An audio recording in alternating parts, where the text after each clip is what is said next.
To file your income taxes with a T5008 slip, you will need the Canadian version of TurboTax. Start by searching for TurboTax T5008 on Google and click on the official TurboTax Canada website, which should be one of the first results.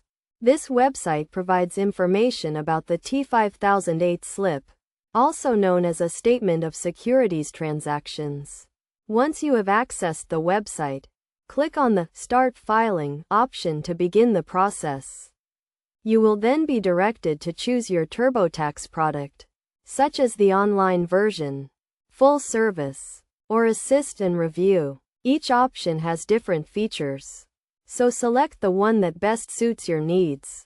After choosing your product, you will be directed to a sign-up page where you can create an account if you don't already have one. If you do have an account, you can simply sign in. Once you have accessed your account, you will be prompted to start a new return and answer some basic questions about your tax situation, including employment, home and family, and investments and rental property.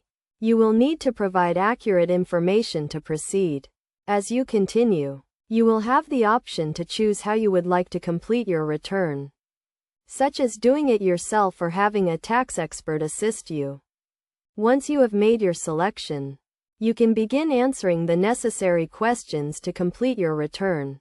The process will guide you through providing personal information, including your name and address, and eventually, you will be prompted to enter information about your T5008 slip. Throughout the process, you can access help and live tax advice if you need it. A help bot is available to answer questions, and you can also click a button to receive live tax advice. By following these steps, you can file your income taxes with a T5008 slip.